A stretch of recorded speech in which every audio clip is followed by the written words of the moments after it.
Captain Marcus stood tall at his post outside the royal palace gates.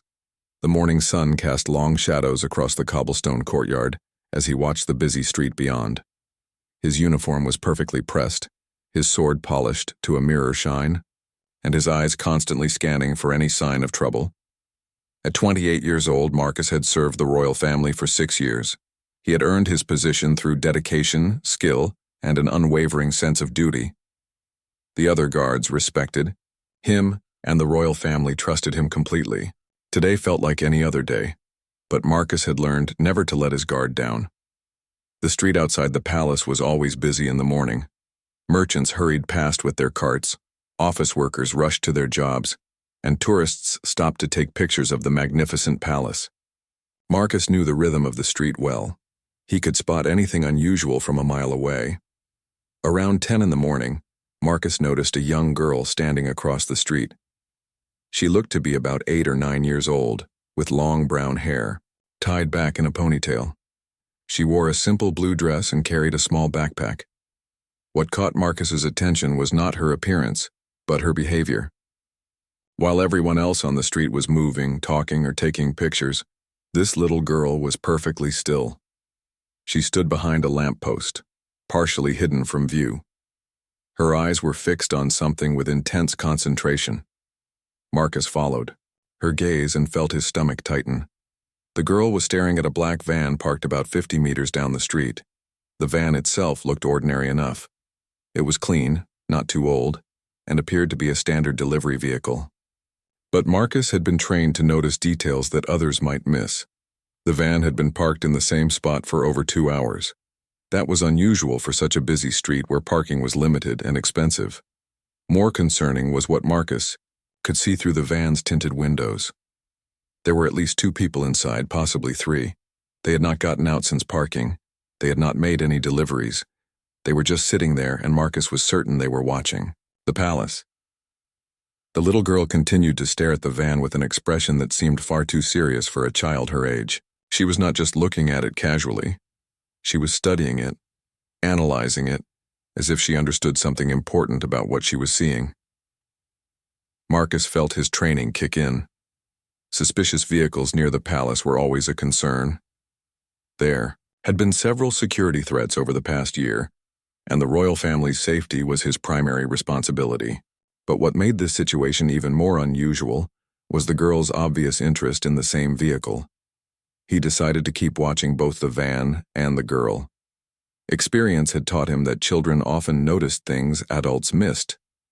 They saw the world differently, without the filters and assumptions that adults carried. If this little girl found something concerning about the van, Marcus wanted to know what it was. The girl suddenly moved. She stepped out from behind the lamppost and walked closer to the van, but she stayed on the sidewalk across the street from the palace. She was being careful, Marcus noticed, staying in public view but moving to get a better angle on the vehicle. Marcus reached for his radio to alert his partner inside the palace gates. "Johnson, this is Marcus. I have a potential situation developing. On the street. Black van, suspicious occupants, been parked too long." Johnson's voice crackled back immediately. "Copy that, Marcus. Do you need backup?" "Not yet, but stay alert. There's also a young girl out here who seems very interested in the same van. Something doesn't feel right." Marcus kept his eyes on both the van and the girl. The occupants of the van seemed to be getting restless. He could see slight movements inside, and he thought he caught a glimpse of someone adjusting what might have been binoculars or a camera. The little girl had stopped walking and was now standing perfectly still again. She was closer to the van, now maybe 30 meters away. Marcus could see her profile, and her expression was one of deep concentration mixed with what looked like concern. Then something happened that made Marcus's blood run cold. The girl reached into her small backpack and pulled out what appeared to be a notebook and pen. She opened the notebook and began writing something down while looking at the van. A child taking notes on a suspicious vehicle was not normal behavior. Marcus had seen many things in his years of service, but this was new. Either this little girl was extraordinarily observant for her age, or she knew something specific about what she was looking at. The van's engine suddenly started. Marcus tensed and moved his hand closer to his sword. after sitting motionless for hours. Why were they starting the engine now? Had they noticed the girl watching them? Had they seen Marcus paying attention to them? The girl heard the engine too. Instead of walking away like most people would, she took several steps closer to the van. Marcus could see her writing more quickly in her notebook, as if she was trying to record something important before it was too late. Marcus made a decision. Whatever was happening, he needed to know what the girl had observed. Children might not understand the full significance of what they see, but they often remember details that adults overlooked. If there was a real threat developing, every piece of information could be crucial. He stepped away from his post and began walking across the street toward the girl. Protocol said he should not leave his position, but his instincts told him this situation required immediate attention. As he walked, he kept his eyes on both the girl and the van, ready to react if either situation changed suddenly. The girl was so focused on the van that she did not notice Marcus approaching from behind. She was still writing in her notebook, occasionally looking up to check something about the vehicle. Her concentration was remarkable for someone her age. Marcus was now close enough to speak to her without raising his voice. He needed to be careful not to frighten her, but he also needed to understand what she had seen. The safety of the royal family could depend on the information this unusual little girl might have. The van's engine was idling now, and Marcus could see someone in the driver's seat preparing to leave. Time was running out. Whatever the girl knew, he needed to learn it quickly. "Excuse me, little miss," Marcus said gently, approaching the girl from her left side so she could see him coming. "My name is Captain Marcus. I work at the palace over there." The girl looked up at him with startling green eyes that seemed much older than her years. She did not appear frightened by his uniform or his size. Instead, she looked relieved, as if she had been hoping someone in authority would notice what she was seeing. "Are you a real guard?" she asked, closing her notebook, but keeping it clutched tightly in her small hands. "Yes, I am. I protect the royal family and keep watch over this area," Marcus replied, kneeling down to be at her eye level. "I noticed you've been watching that van for a while. Is there something about it that concerns you?" The girl nodded seriously. "There's something very wrong with that van, Captain Marcus. I've been watching it for almost an hour, and the people inside are doing strange things." Marcus felt his pulse quicken. "What kind of strange things have you seen?" The girl opened her notebook and showed him pages covered with careful handwriting in purple ink. Her penmanship was neat for her age, and Marcus could see she had been recording times, descriptions, and observations with remarkable detail. First, they've been taking pictures of the palace with big cameras. Not regular tourist pictures, but lots and lots of pictures of the gates, the guards, and the windows. They have different cameras for different things, she explained, pointing to notes in her book. Marcus scanned her observations. She had recorded that the occupants had switched between what appeared to be telephoto lenses and standard cameras. They had focused particular attention on the guard positions and the palace's main entrance. This was exactly the kind of surveillance behavior that Marcus had been trained to identify as a potential security threat. "That's very observant of you," Marcus said, impressed by the level of detail she had captured. "What else have you noticed?" "They have maps spread out on their dashboard. Not regular street maps, but maps that look like building plans. I could see them pointing at different parts of the papers, and then looking at different parts of the palace," the girl continued. This information made Marcus's concern spike significantly. Building plans were not something tourists or casual observers would have. If these people had architectural drawings of the palace, it suggested a level of planning and preparation that went far beyond innocent sightseeing. "Can you tell me anything about the people in the van?" Marcus asked. The girl flipped to another page in her notebook. "There are 3 men. The driver has dark hair and is wearing a blue jacket. The man in the passenger seat has gray hair and keeps talking on a phone that looks different from regular phones. The 3rd man in the back has been the one doing most of the picture taking." Marcus noted that she had described what sounded like a satellite phone, which was another red flag. Legitimate visitors to the area would have no need for specialized communication equipment. "There's something else," the girl said, lowering her voice as if sharing a secret. "About 20 minutes ago, a woman walked past the van and dropped something on the ground next to it. It looked like an accident.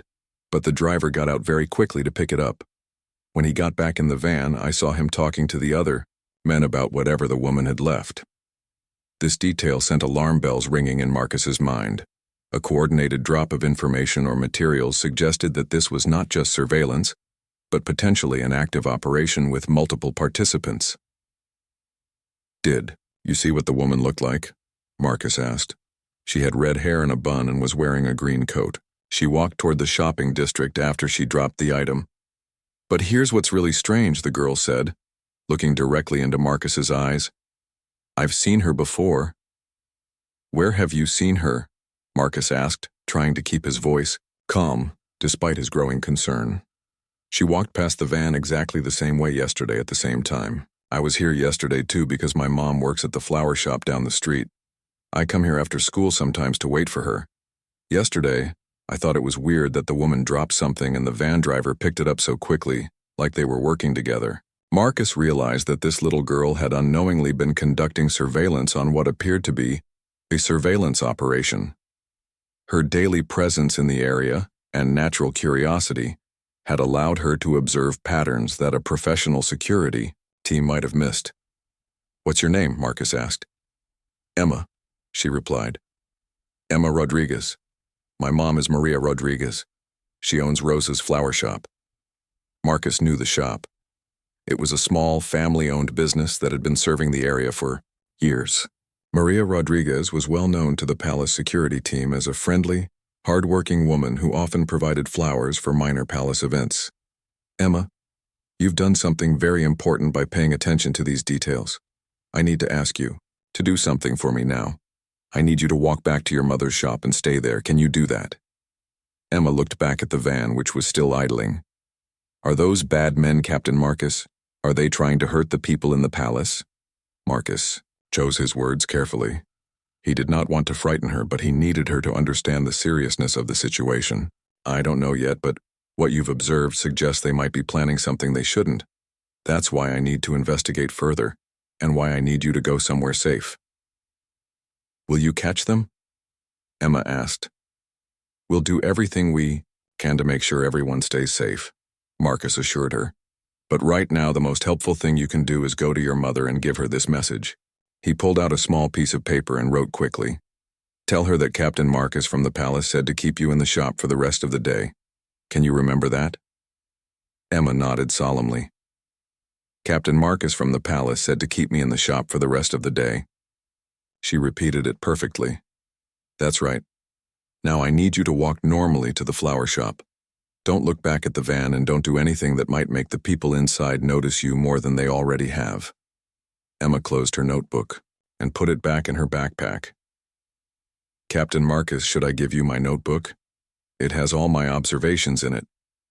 Marcus realized that Emma's notebook could be valuable evidence if this situation developed into a serious security incident. "Yes, that would be very helpful, thank you." Emma handed him the notebook, and Marcus was again struck by how mature and responsible she was for her age. "Emma, one more thing. Have you told anyone else about what you've been watching?"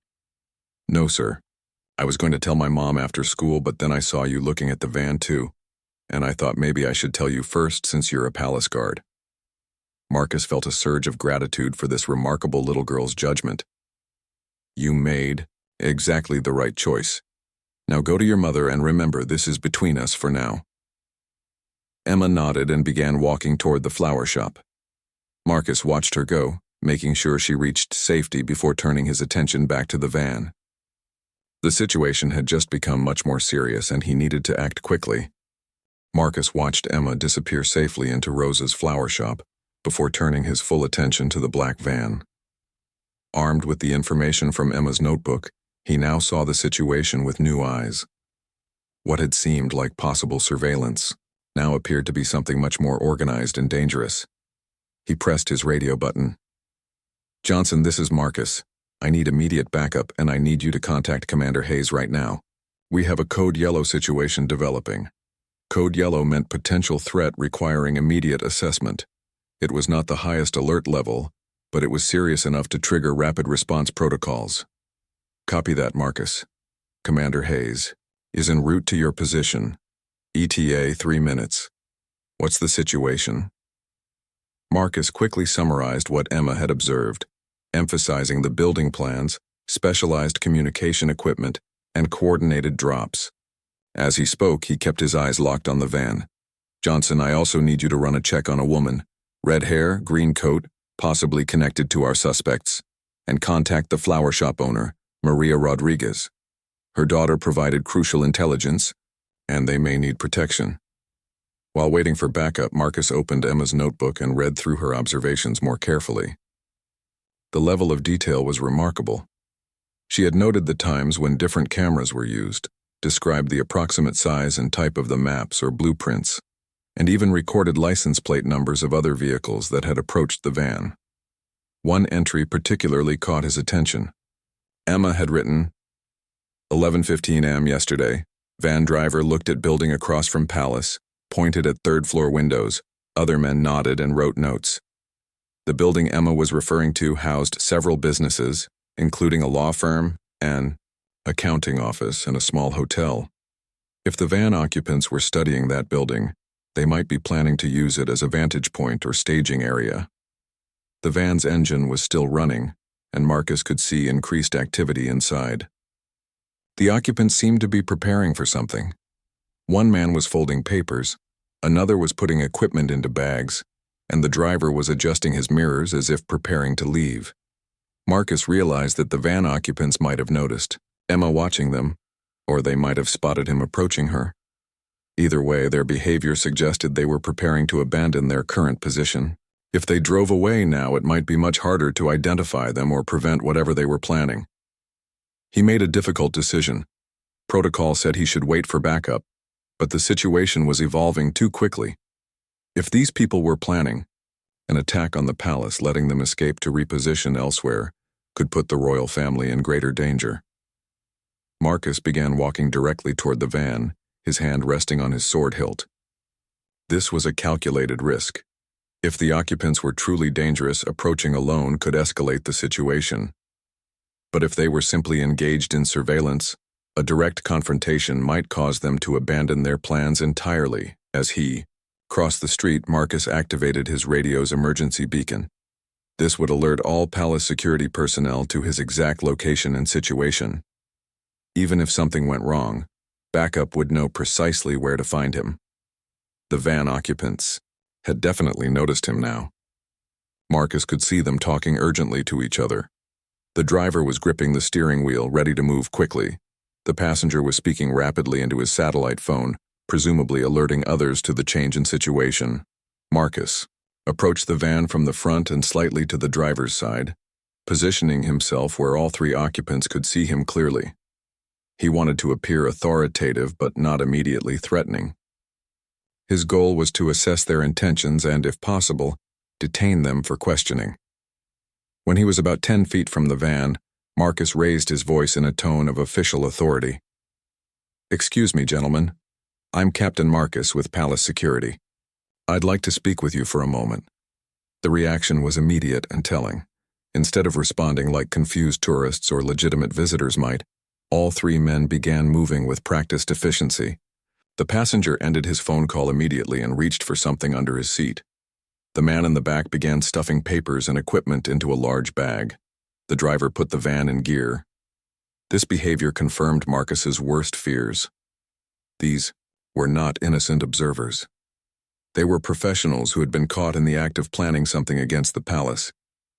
"Please turn off your engine and step out of the vehicle," Marcus commanded, his voice carrying the authority of 6 years of royal service.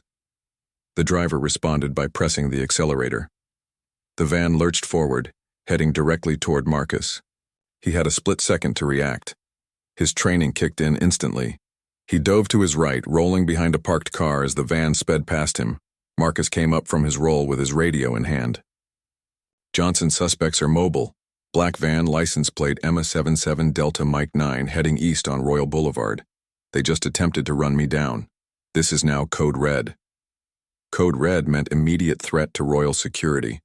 Every available guard would be mobilized, and the palace would go into lockdown protocols immediately. Marcus began running after the van, though he knew he could not catch it on foot. His priority now was maintaining visual contact and providing updates on its direction of travel.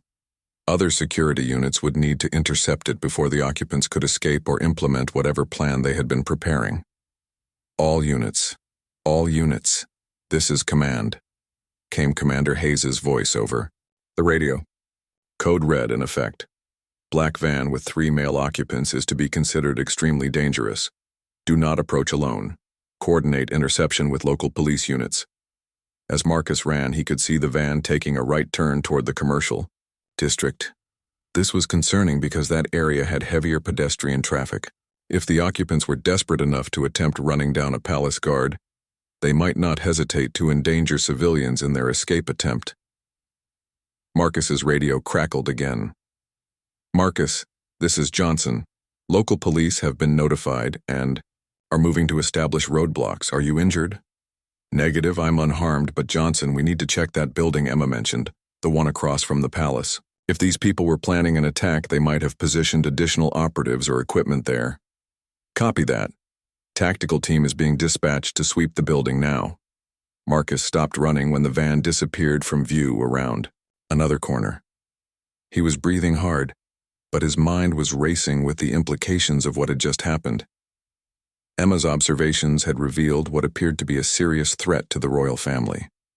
The question now was whether they had discovered it in time to prevent whatever attack had been planned. His radio crackled with an update from Commander Hayes. Marcus, we've made contact with Maria Rodriguez at the flower shop. She and her daughter are being moved to a secure location as a precautionary measure. The girl's information may have just prevented a major security incident. Marcus felt a surge of relief that Emma and her mother were safe, followed immediately by renewed concern about the escaped suspects. Professionals who had been conducting surveillance with building plans and specialized equipment would not give up their plans easily. They would likely regroup and try again, possibly with more dangerous methods. Command, this is Marcus. Based on the suspects' equipment and behavior, I believe they were in advanced stages of planning an attack. Their escape was too coordinated, and their response too professional for this to be their only preparation. We should assume they have backup plans. Agreed, Marcus. Return to base immediately for full debriefing. This situation is far from over. Marcus returned to the palace to find it in full security lockdown mode. Additional guards had been posted at every entrance. Plainclothes officers were positioned throughout the grounds, and the royal family had been moved to the secure wing of the palace. Commander Hayes was waiting for him in the main security office, surrounded by maps, computer screens, and radio equipment. Marcus, excellent work out there. Your quick thinking may have prevented a disaster, Commander Hayes said, as Marcus entered the room. I need you to walk me through everything that happened, starting from when you first noticed the girl. Marcus provided a detailed account of his observations and his conversation with Emma. He handed over Emma's notebook, which Commander Hayes examined with growing amazement. This is incredible intelligence from a 9-year-old, the commander said, flipping through the pages. Look at this detail about the different types of cameras, the timing of the coordinated drops, even sketches of the vehicle's occupants.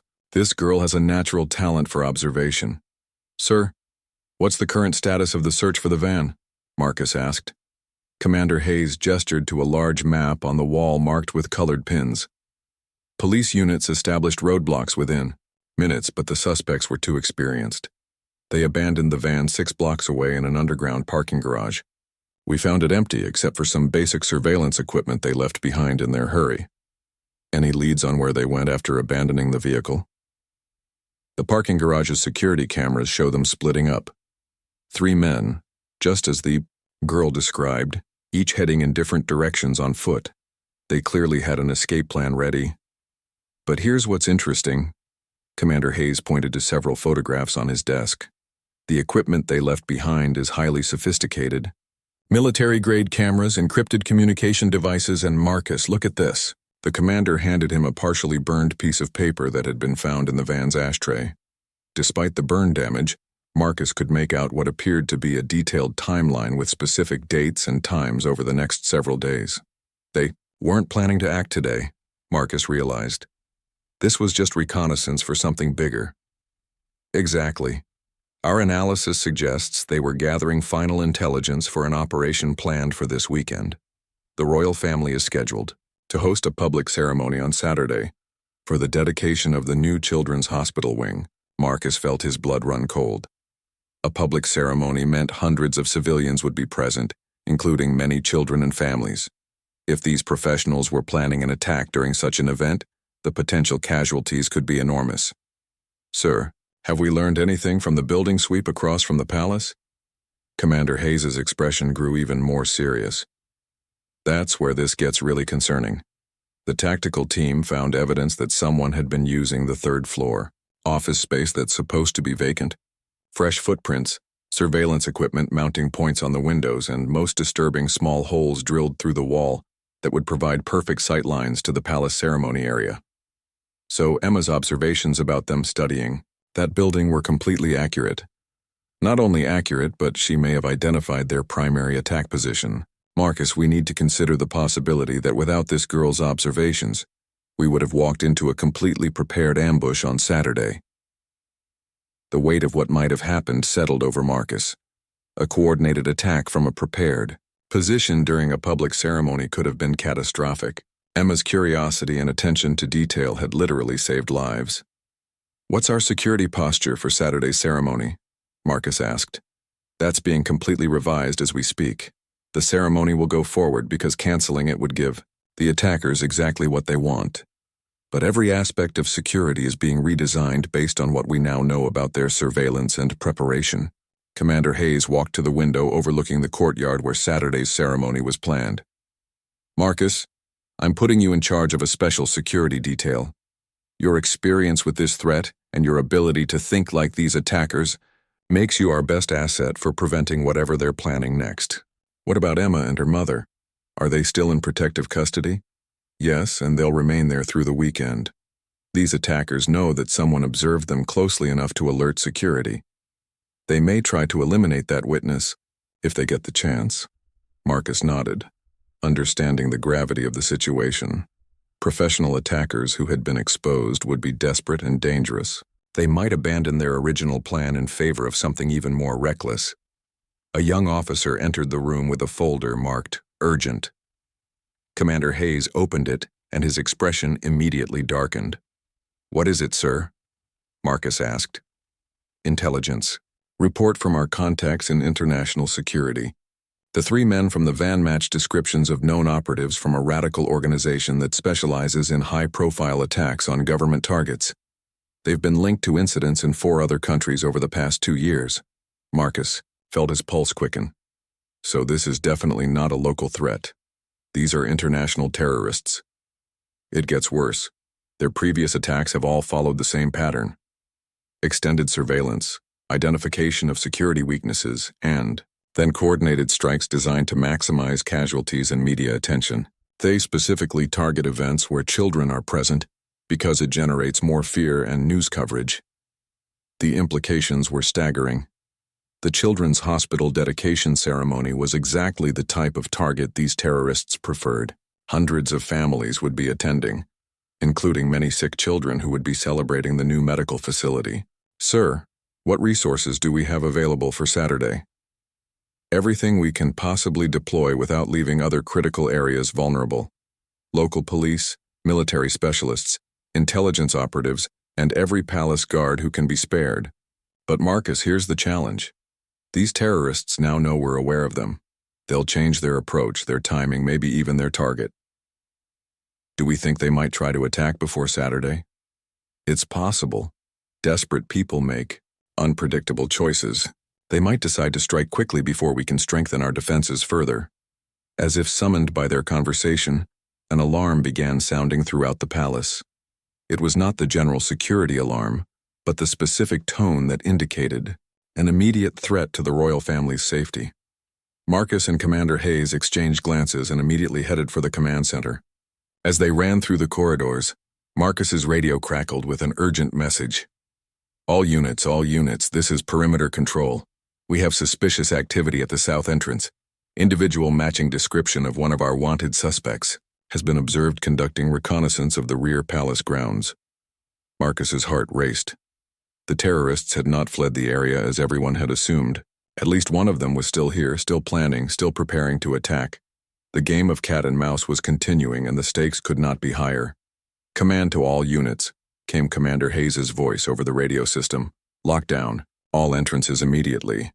No one enters or leaves without direct authorization. This is not a drill." As they reached the command center, Marcus could see multiple screens showing different angles of the palace grounds. On one monitor, a figure could be seen moving carefully along the tree line at the southern border of the property.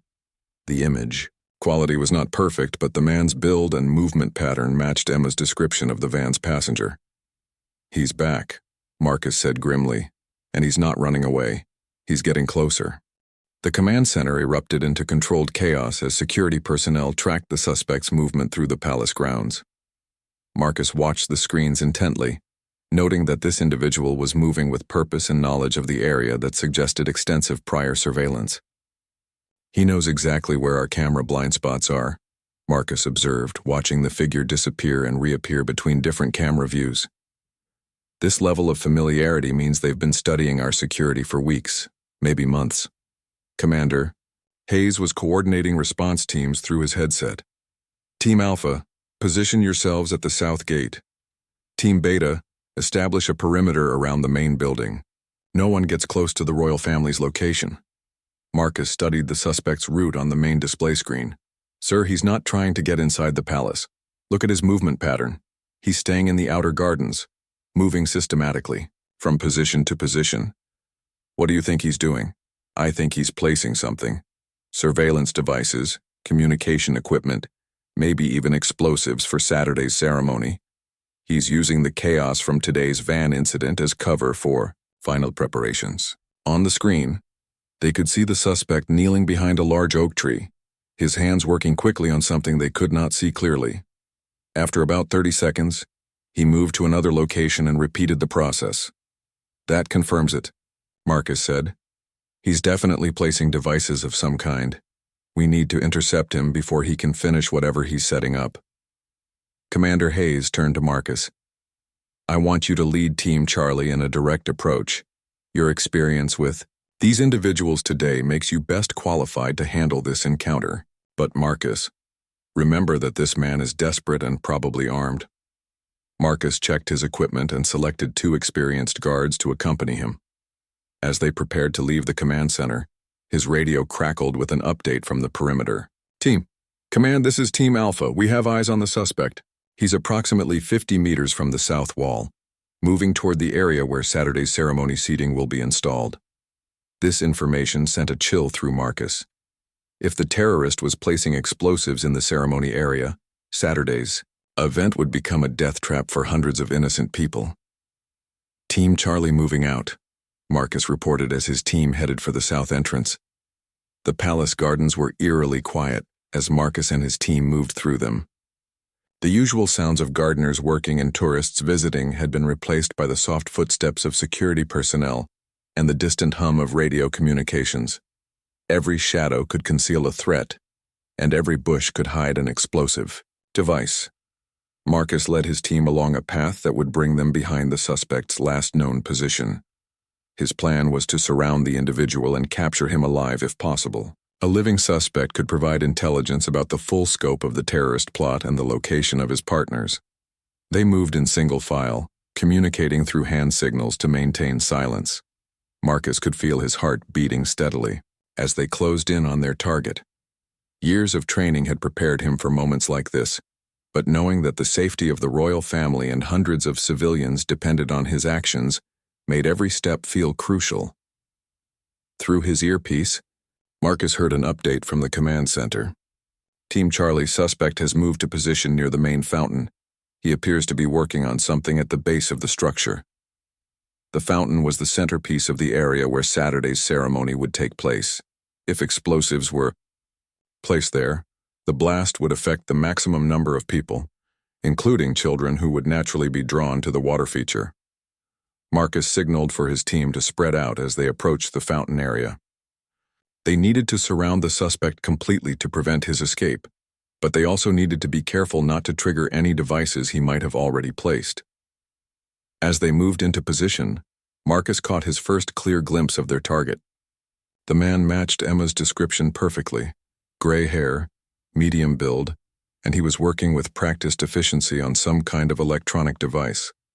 Marcus could see wires, a small control panel, and what appeared to be plastic explosives. The terrorist was so focused on his work that he had not yet noticed the approaching security team. This gave Marcus a crucial advantage. But it also meant that any sudden noise or movement might cause the man to detonate whatever he was preparing. Marcus made a decision that went against standard procedure, but felt right based on his assessment of the situation. Instead of waiting for his team to complete their encirclement, he stepped out from behind his cover and approached the suspect directly. "Stop what you're doing and put your hands where I can see them," Marcus commanded, his voice carrying absolute authority. The terrorist spun around, his eyes wide with surprise and anger. In his hands was a device that Marcus recognized as a remote detonator. The situation had just become exponentially more dangerous. "You're too late," the man said with a thick accent that Marcus could not immediately identify. "Everything is ready. My mission will be completed." "Your mission has failed," Marcus replied, stepping closer but keeping his sword ready. "We know about your plans, we've found your surveillance positions, and your partners are being hunted by every law enforcement agency in the country." The terrorist's expression shifted from confidence to uncertainty. Marcus could see him calculating his options, weighing whether to surrender or try to complete his deadly task. "The children's ceremony will not happen," the man said, his thumb hovering over the detonator's trigger. "We will show the world that nowhere is safe from our reach." "The only thing you'll show the world is the terrorists are cowards who target innocent children," Marcus replied. "But it doesn't have to end this way. You can surrender now and at least keep your life." Behind the terrorist, Marcus could see his team members moving into final positions. In a few more seconds, they would be able to prevent the man's escape, no matter what he chose to do. But Marcus also knew that a cornered terrorist with a detonator was one of the most dangerous situations any security officer could face.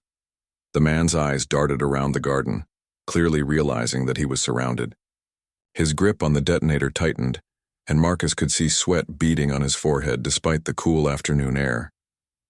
"You don't understand," the terrorist said, his voice becoming more agitated. "This is bigger than just one ceremony. We have plans that your pathetic security cannot stop. Even if you capture me, others will continue our work." Marcus kept his voice calm and steady. "Maybe that's true, but right now, in this moment, you have a choice. You can try to hurt innocent people and guarantee that you'll be stopped. Or you can surrender and live to see another day." "I would rather die as a martyr than live as a prisoner," the man replied, raising the detonator higher. At that moment, Marcus heard a sound that changed everything. It was the distant laughter of children playing somewhere in the palace grounds. Even during the security lockdown, life was continuing inside the palace walls.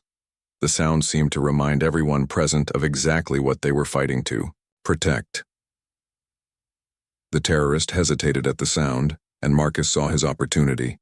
In one fluid motion, he drew his sword and lunged forward, not to harm the man, but to knock the detonator from his hands before he could trigger it.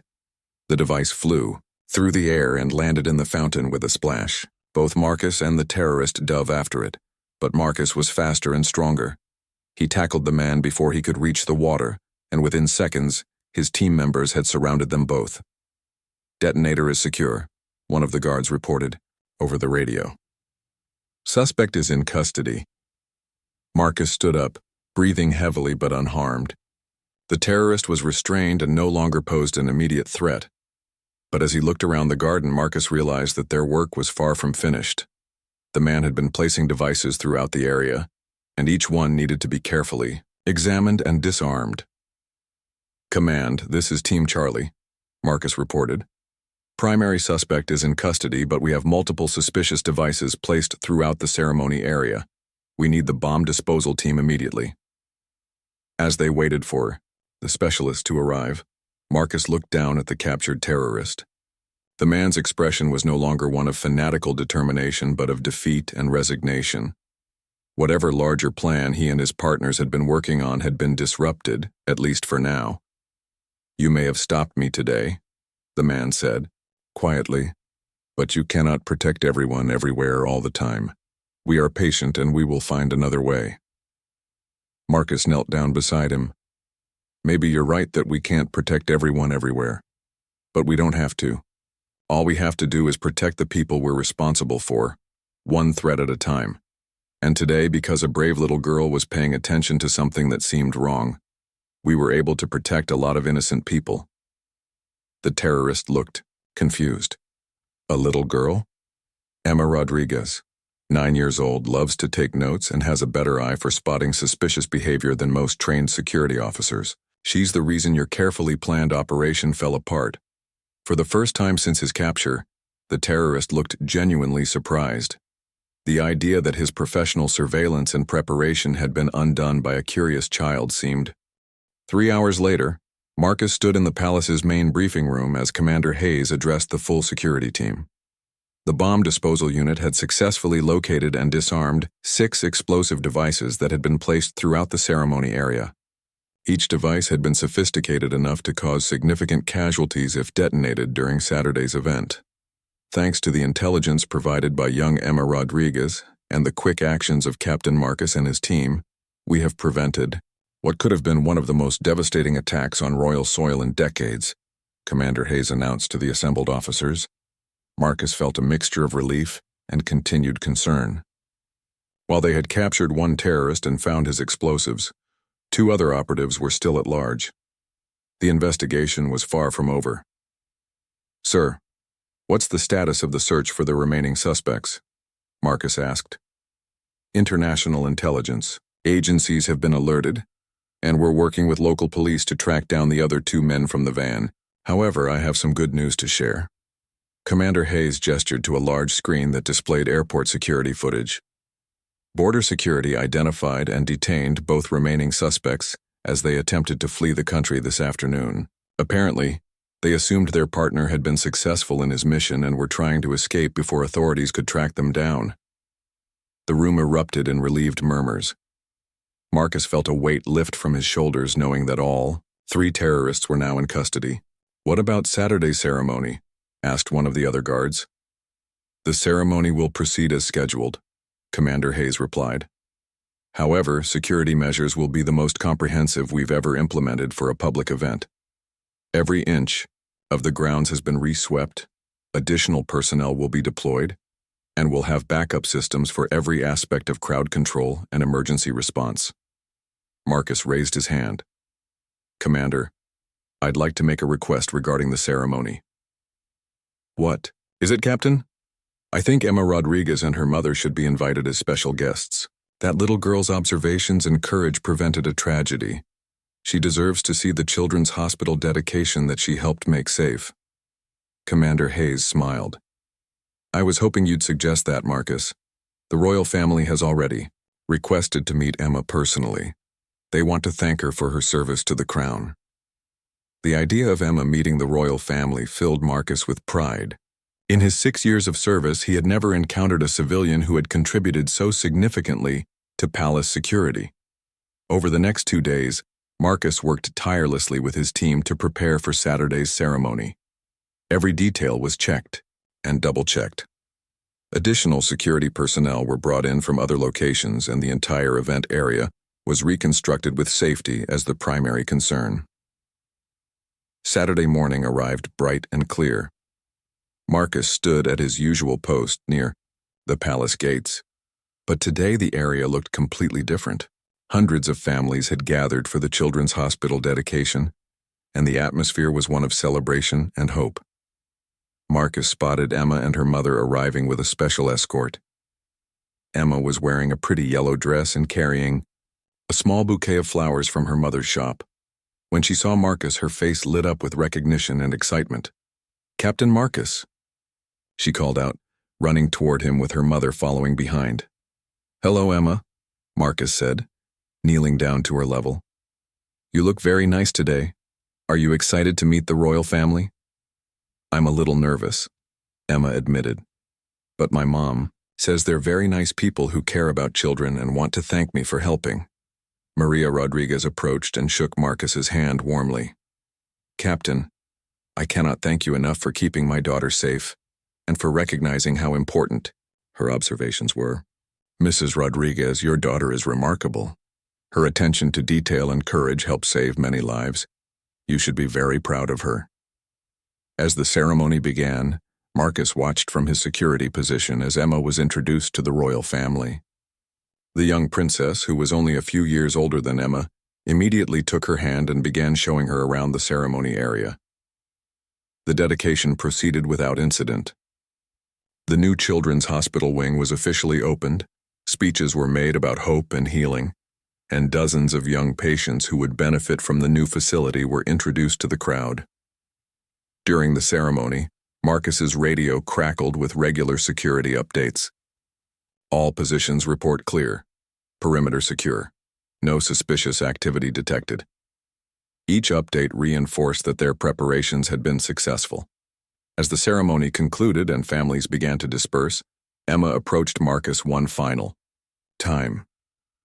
Captain Marcus, I have something for you, she said, pulling a small wrapped package from her backpack.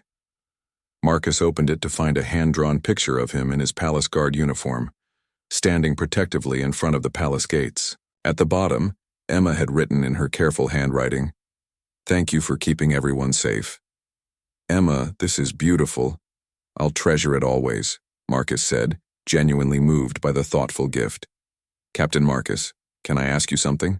Emma said, looking up at him with those intelligent green eyes. Of course. Will you teach me more about being observant and helping keep people safe? I think I might want to be a palace guard someday too. Marcus smiled, imagining this remarkable little girl growing up to serve and protect others. Emma, I think you're already well on your way to being an excellent protector. But yes, I'd be honored to help you learn more about keeping people safe. As the Rodriguez family prepared to leave, Commander Hayes approached Marcus. Excellent. Work this week, Captain. The royal family has asked me to convey their personal gratitude for your service. Thank you, sir. But the real hero this week was a 9-year-old girl with a notebook and the courage to speak up when something seemed wrong. Commander Hayes nodded. Indeed. Which reminds me, we're implementing a new community awareness program based on what happened this week. We want to encourage all local residents to report suspicious activities, and we're going to use Emma's story as an example of how ordinary citizens can help protect national security. As Marcus returned to his regular duties, he reflected on the extraordinary week that had started with a routine morning at his post. A little girl's curiosity and attention to detail had uncovered a terrorist plot, led to the capture of dangerous criminals, and prevented what could have been a devastating attack. That evening, Marcus hung Emma's drawing in his small apartment, placing it where he would see it every morning before heading to work. It would serve as a daily reminder that heroism comes in many forms, and that sometimes the most important observations come from the most unexpected sources. The palace returned to its normal rhythm over the following days, but Marcus knew that he would never forget the lesson Emma had taught him. In a world full of complex security systems and professional protocols, sometimes the most valuable intelligence comes from a child with sharp eyes, a curious mind, and the courage to speak up when something doesn't seem right. Marcus continued his service as a royal guard with renewed appreciation for the trust that the public placed in him and his fellow officers. And whenever he saw children playing in the palace gardens or visiting with their families, he thought of Emma Rodriguez and smiled, knowing that the next generation was already learning to watch out for each other and protect what matters most.